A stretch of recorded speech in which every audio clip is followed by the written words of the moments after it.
नमस्कार दोस्तों, मैं हूं आपका दोस्त के बी। तो आज के इस वीडियो में हम हाल ही में हमारे भारत की जो 15वीं राष्ट्रपति द्रौपदी मुर्मू जी चुनी गई हैं, उनसे जुड़े हुए जो भी महत्वपूर्ण प्रश्न आने वाले किसी भी एग्जाम में आपसे पूछे जा सकते हैं, उन सारे प्रश्नों के बारे में हम लोग डिस्कस करेंगे। तो पूरा वीडियो बहुत ही ध्यान से देखिएगा और वीडियो अगर आपको पसंद आता है तो इसे लाइक करने के साथ अपने सभी दोस्तों के साथ में शेयर जरूर करिएगा। तो चलिए इस वीडियो की हम शुरुआत करते हैं। पहला प्रश्न है कि भारत की 15वीं महिला राष्ट्रपति द्रौपदी मुर्मू जी किस भारतीय राज्य से संबंधित हैं? तो आपको ध्यान रखना है कि ये हमारे उड़ीसा राज्य से संबंधित हैं। तो इस प्रश्न के लिए ऑप्शन डी हो जाएगा यहाँ पर करेक्ट। द्रौपदी मुर्मू जी की अगर हम लोग बात करते हैं तो उड़ीसा में आपको एक जिला मिलेगा। इस जिले का नाम है मयूरभंज और मयूरभंज जिले में 20 जून 1958 को इनका जन्म हुआ था। आपको ये भी ध्यान रखना है कि आज़ाद भारत में जन्म लेकर भारत के राष्ट्रपति पद तक पहुंचने वाली ये आपकी पहली पर्सन बन गई हैं। अगला प्रश्न है कि भारत की 15वीं राष्ट्रपति द्रौपदी मुर्मू जी किस जनजातीय समूह से हैं? तो ये भी आपको पता होगा कि हमारे भारत की ये पहली राष्ट्रपति बन गई हैं जो कि आपके किसी आदिवासी यानी कि जनजातीय समूह से बिलोंग करती हैं और ये मुख्य रूप से आपके संथाल कम्युनिटी से हैं। तो इस प्रश्न के लिए बी ऑप्शन हो जाएगा यहाँ पर करेक्ट। अगला प्रश्न है कि उड़ीसा राज्य से पहले राष्ट्रपति के तौर पर किसे चुना गया था? तो यहाँ पर आप लोग गलती मत करिएगा। इससे पहले हमारे भारत के जो चौथे राष्ट्रपति रहे हैं जिन्हें हम लोग बीवी गिरी के नाम से जानते हैं, ये आपके उड़ीसा राज्य से थे। तो ध्यान रखिएगा, उड़ीसा राज्य से पहले राष्ट्रपति का नाम बीवी गिरी है और द्रौपदी मुर्मू जी आपके उड़ीसा राज्य से राष्ट्रपति बनने वाली दूसरी पर्सन बन गई हैं। तो इस प्रश्न के लिए बी ऑप्शन हो जाएगा यहाँ पर करेक्ट। बाकी बीवी गिरी जी के बारे में आपको ये ध्यान रखना है कि ये 1969 से लेकर के 1974 तक भारत के चौथे राष्ट्रपति रहे थे। अगला प्रश्न है कि 2022 के राष्ट्रपति चुनाव में द्रौपदी मुर्मू जी ने किसे हराया है? तो आपको पता होना चाहिए कि विपक्ष की तरफ से जो हमारे राष्ट्रपति पद के उम्मीदवार थे उनका नाम है यशवंत सिन्हा। क्या नाम है? यशवंत सिन्हा जी। और इन्हीं को द्रौपदी मुर्मू जी ने हराया है। तो इस प्रश्न के लिए डी ऑप्शन हो जाएगा यहाँ पर करेक्ट। आपको पता होना चाहिए कि इस राष्ट्रपति पद के चुनाव में द्रौपदी मुर्मू जी को कुल 64.03% वोट मिले हैं और इसी के साथ में यशवंत सिन्हा जी को हराकर ये भारत की 15वीं राष्ट्रपति बनी हैं। अगला प्रश्न है कि भारत की वर्तमान राष्ट्रपति द्रौपदी मुर्मू आपके किस राज्य की पूर्व राज्यपाल रही हैं? तो ये भी काफ़ी ज़्यादा महत्वपूर्ण प्रश्न है। आपको ये ध्यान रखना है कि ये हमारे झारखंड राज्य की पूर्व गवर्नर रही हैं। ऑप्शन यहाँ पर सी हो जाएगा करेक्ट। तो 18 मई 2015 को ये झारखंड राज्य की गवर्नर बनती हैं और झारखंड राज्य की ये पहली महिला गवर्नर भी थीं। तो इस प्रश्न के लिए सी ऑप्शन हो जाएगा करेक्ट। अगला प्रश्न है कि भारत के इतिहास में सबसे युवा राष्ट्रपति के तौर पर किसे चुना गया? तो ध्यान रखिएगा, अभी तक हमारे देश में जो सबसे युवा राष्ट्रपति थे उनका नाम था नीलम संजीवन रेड्डी। क्या नाम था? नीलम संजीवन रेड्डी उनका नाम था। और अब हमारी जो द्रौपदी मुर्मू जी हैं ये भारत की सबसे युवा राष्ट्रपति बन गई हैं। तो इस प्रश्न के लिए ए ऑप्शन हो जाएगा यहाँ पर करेक्ट। अगला प्रश्न है कि भारत में एक बार निर्विरोध राष्ट्रपति के तौर पर किसे निर्वाचित किया गया है?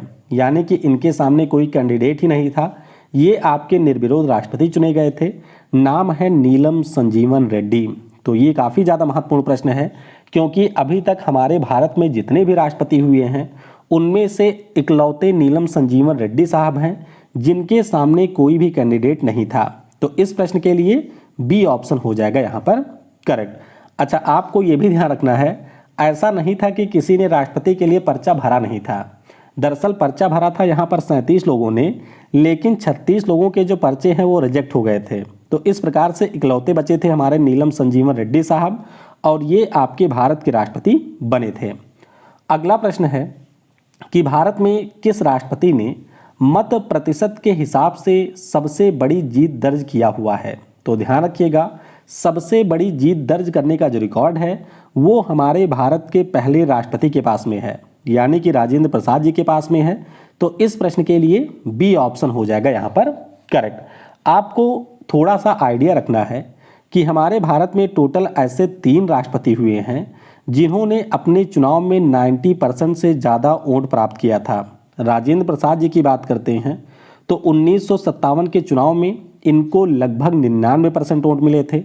1962 में जो राष्ट्रपति का चुनाव हुआ था इसमें हमारे सर्वपल्ली राधाकृष्णन साहब को 98.25% वोट मिले थे। वहीं पर जो के.आर. नारायणन साहब हैं इनको 94.97% वोट मिले थे 1997 के राष्ट्रपति चुनाव में। तो ये सारे फैक्ट आपको थोड़ा सा ध्यान रखने हैं। अगला प्रश्न है कि भारत के राष्ट्रपति चुनाव किस उम्मीदवार ने दूसरे चरण की मतगणना के बाद जीत प्राप्त किया है। तो आपको ये ध्यान रखना है कि केवल ऐसा एक ही बार हमारे देश के इतिहास में हुआ है कि जब राष्ट्रपति चुनाव की जो गणना है उसमें मतों की जो गिनती है वो सेकंड फेज में जाती है। जनरली आपके पहले फेज में ही विजेता की घोषणा हो जाती है, लेकिन बीबी गिरी साहब की अगर हम लोग बात करते हैं जो कि हमारे भारत के चौथे राष्ट्रपति रहे हैं, इनके समय में जो गणना है वो आपके सेकंड फेज तक चली थी। तो इस प्रश्न के लिए डी ऑप्शन हो जाएगा करेक्ट।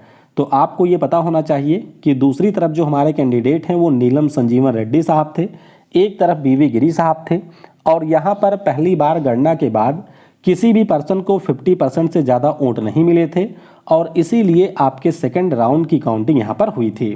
तो डी ऑप्शन हो जाएगा करेक्ट। अगला प्रश्न है कि भारत रत्न पुरस्कार जीतने वाले पहले भारतीय राष्ट्रपति कौन हैं। तो ध्यान रखिएगा, अगर हम लोग राष्ट्रपति के तौर पर बात करते हैं तो पहले राष्ट्रपति हमारे डॉक्टर राजेंद्र प्रसाद हैं। तो इस प्रश्न के लिए सी ऑप्शन हो जाएगा यहाँ पर करेक्ट।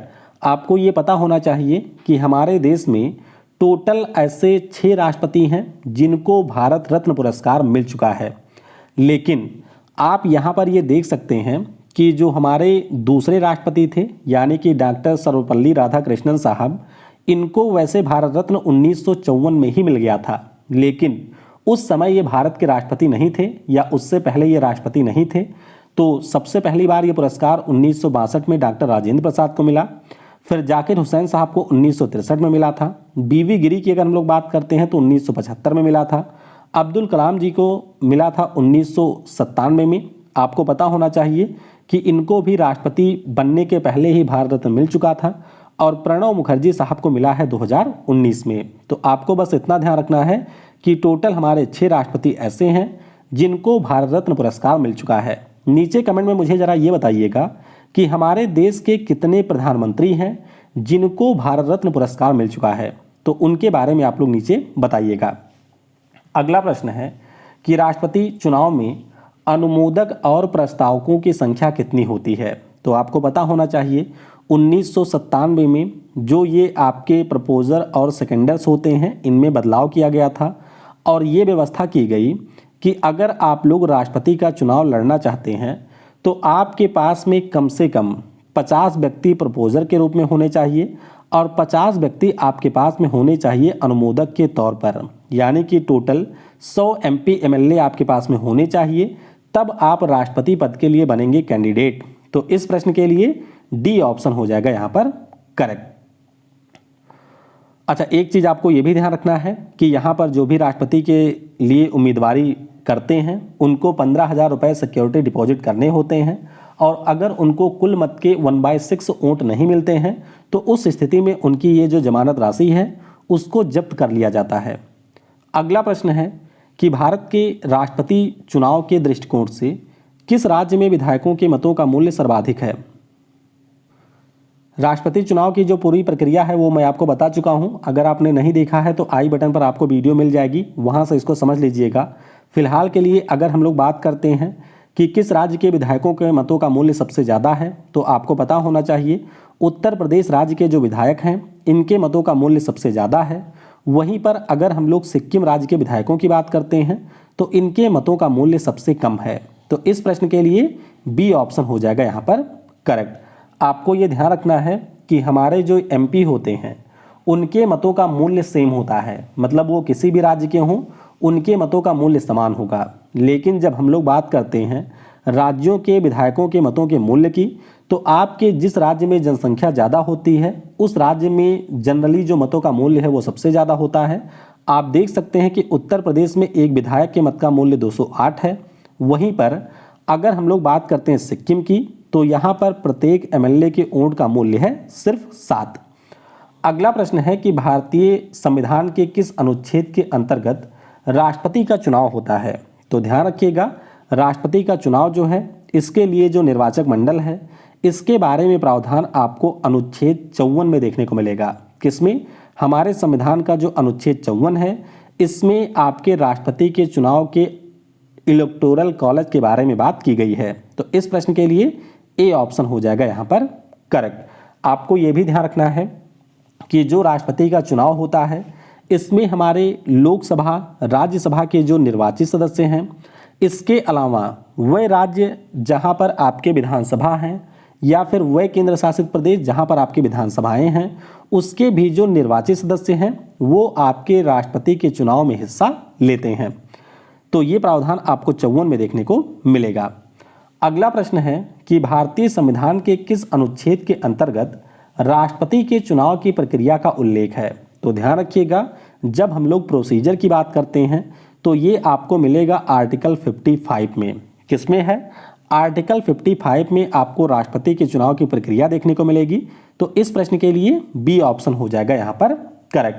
अच्छा, प्रक्रिया को क्या कहते हैं? तो ध्यान रखिएगा, हमारे देश में जो राष्ट्रपति का चुनाव है ये आनुपातिक प्रतिनिधित्व के एकल संक्रमणीय मत प्रणाली और गुप्त मतदान के द्वारा किया जाता है। तो ये टर्म भी आपको ध्यान रखने हैं। अगला प्रश्न है कि 2018 के बजट के अनुसार भारत के राष्ट्रपति का मासिक वेतन क्या है। तो आपको पता होना चाहिए हमारे देश में राष्ट्रपति को सबसे ज़्यादा सैलरी मिलती है और इनका जो मासिक वेतन है वो आपका 5 लाख रुपए है। तो इस प्रश्न के लिए बी ऑप्शन हो जाएगा यहाँ पर करेक्ट। तो ये आप लोग देख सकते हैं कि जो राष्ट्रपति महोदय हैं इनका वेतन 5 लाख रुपए है। उसी प्रकार से अगर हम लोग उपराष्ट्रपति की बात करते हैं तो इनका 4 लाख है। प्राइम मिनिस्टर की बात करते हैं तो इनका 2,80,000 है। उसी प्रकार से गवर्नर की बात करते हैं राज्यों के तो इनका है 3,50,000। तो ये सारे आपके राष्ट्रपति उपराष्ट्रपति को मिलने वाली सैलरी है। अगला प्रश्न है कि भारत के राष्ट्रपति के चुनाव में अगर कोई विवाद होता है तो इस स्थिति में निर्णय लेने का अधिकार किसके पास में है। तो ध्यान रखिएगा, इसका जो अधिकार है वो हमारे सुप्रीम कोर्ट के पास है। किसके पास? भारत के सुप्रीम कोर्ट के पास में ये अधिकार है। तो यहाँ पर सी ऑप्शन हो जाएगा करेक्ट। अगला प्रश्न है कि निम्न में से कौन भारत की पहली महिला राष्ट्रपति हैं। तो आप सभी को पता होना चाहिए प्रतिभा देवी सिंह पाटिल ये हमारे भारत की पहली महिला राष्ट्रपति रही हैं। तो यहाँ पर डी ऑप्शन हो जाएगा करेक्ट। अच्छा, प्रतिभा देवी सिंह पाटिल के बारे में आपको ये भी ध्यान रखना है कि ये हमारे राजस्थान राज्य की गवर्नर भी रही हैं। चलिए नीचे कमेंट में आप लोग मुझे ये बताइएगा कि अभी जो हमारे राष्ट्रपति हैं यानी कि रामनाथ कोविंद जी वो आपके कौन से राज्य के राज्यपाल रहे थे, वो आप लोग नीचे कमेंट में बताइएगा। अगला प्रश्न है कि भारतीय सशस्त्र बलों के सर्वोच्च कमांडर कौन हैं। तो अगर हम लोग सर्वोच्च बलों की बात करते हैं सशस्त्र बलों की बात करते हैं तो इसके सर्वोच्च कमांडर भारत के राष्ट्रपति होते हैं। तो डी ऑप्शन होगा करेक्ट। अगला प्रश्न है कि राष्ट्रपति किस अनुच्छेद के अंतर्गत अध्यादेश जारी करता है। तो बिल्कुल सिंपल सा प्रश्न है, आपको पता होना चाहिए कि भारत के राष्ट्रपति के पास में ये शक्ति है कि जब आपके संसद के दोनों सदन ना चल रहे हों उस स्थिति में वो किसी लोक महत्व के विषय पर ऑर्डिनेंस जारी कर सकता है और ये शक्ति उसको 123 के अंतर्गत मिला हुआ है। तो सी ऑप्शन हो जाएगा करेक्ट। अगला प्रश्न है कि भारतीय संसद के प्रत्येक सदन को बुलाने और स्थगित करने का अधिकार किसे है। तो हमारे संविधान में एक अनुच्छेद है जिसका नाम 85 है और इसी 85 के अंतर्गत राष्ट्रपति के पास में ये अधिकार है कि वो आपके संसद के सदन को बुला सकता है, स्थगित कर सकता है, सत्रावसान कर सकता है या फिर लोकसभा को भंग कर सकता है। तो इस प्रश्न के लिए सी ऑप्शन हो जाएगा यहाँ पर करेक्ट। अगला प्रश्न है कि निम्न में से कौन संसद सदस्यों की अयोग्यता के संबंध में निर्णय लेता है। ध्यान रखिएगा कि जब बात दलबदल कानून की होती है तो उस स्थिति में जो निर्णय है वह उस पार्टिकुलर सदन का स्पीकर लेता है, लेकिन अन्य किसी भी स्थिति में जो निर्णय लेने का अधिकार है वो आपके भारत के राष्ट्रपति के पास है। किसके पास में? भारत के राष्ट्रपति के पास में किसी भी संसद सदस्य की अयोग्यता के संबंध में निर्णय लेने का अधिकार है। तो यहाँ पर सी ऑप्शन हो जाएगा करेक्ट। अगला प्रश्न है कि भारत के राष्ट्रपति के रूप में चुने जाने के लिए किसी व्यक्ति की न्यूनतम आयु की आवश्यकता क्या है? तो सिंपल सा प्रश्न है, 35 वर्ष की आयु अगर आप लोग पूरी कर चुके हैं तो आने वाले राष्ट्रपति चुनाव में आप लोग भी उम्मीदवार बन सकते हैं। तो डी ऑप्शन हो जाएगा करेक्ट। अगला प्रश्न है कि भारतीय संविधान के किस अनुच्छेद के अंतर्गत भारत के राष्ट्रपति को वीटो शक्ति प्राप्त है? तो आपको पता होना चाहिए कि जो भी विधेयक हमारे संसद के दोनों सदनों में पारित किए जाते हैं तो उन्हें पास होने के बाद में राष्ट्रपति के पास में भेजा जाता है और फिर देते हैं राष्ट्रपति इसके ऊपर अपनी मंजूरी। तो इसी संबंध में जो आपके राष्ट्रपति के पास में वीटो शक्ति है वो अनुच्छेद 111 में है। किस में है? आर्टिकल 111 में। तो सी ऑप्शन हो जाएगा करेक्ट। अगला प्रश्न है कि भारतीय संविधान के किस अनुच्छेद के अंतर्गत राष्ट्रपति के पास में क्षमादान की शक्ति होती है? तो क्षमादान की शक्ति की बात करें, ये आपके अनुच्छेद 72 में है। किसमें? 72 में है। तो इस प्रश्न के लिए बी और डी दोनों ऑप्शन हो जाएंगे यहाँ पर करेक्ट। अगला प्रश्न है कि भारतीय संविधान के निम्नलिखित अनुच्छेदों में से कौन सा भारत के राष्ट्रपति को राष्ट्रीय आपातकाल घोषित करने की सत्ता प्रदान करता है? तो ध्यान रखिएगा, हमारे संविधान में जो अनुच्छेद 352 है इसी के अंतर्गत भारत के राष्ट्रपति के पास में नेशनल इमरजेंसी डिक्लेयर करने की शक्ति है। आपको ये ध्यान रखना है कि भारत के राष्ट्रपति के पास में वैसे संविधान में बहुत सारी शक्तियां हैं, लेकिन आपको ये पता होना चाहिए कि जो आपके देश के प्रधानमंत्री और केंद्रीय मंत्रिमंडल होता है सिर्फ उसी के सुझाव पर ही राष्ट्रपति इन शक्तियों का प्रयोग करते हैं। तो इस प्रश्न के लिए बी ऑप्शन हो जाएगा यहाँ पर करेक्ट। तो इस प्रकार से राष्ट्रपति से जुड़े हुए जो भी महत्वपूर्ण तथ्य थे उन सभी को हमने डिस्कस कर लिया है। जाते जाते आपके लिए एक सवाल है, आप लोग मुझे नीचे कमेंट में ये बताइएगा कि हमारे देश के जो राष्ट्रपति होते हैं उनके ऊपर संविधान के किस अनुच्छेद के अंतर्गत महाभियोग चलाया जाता है, यानी कि इम्पीचमेंट की जो प्रोसेस है वो आपके राष्ट्रपति के ऊपर किस अनुच्छेद के अंतर्गत चलाया जाता है। Thanks for watching. जय हिंद, जय भारत।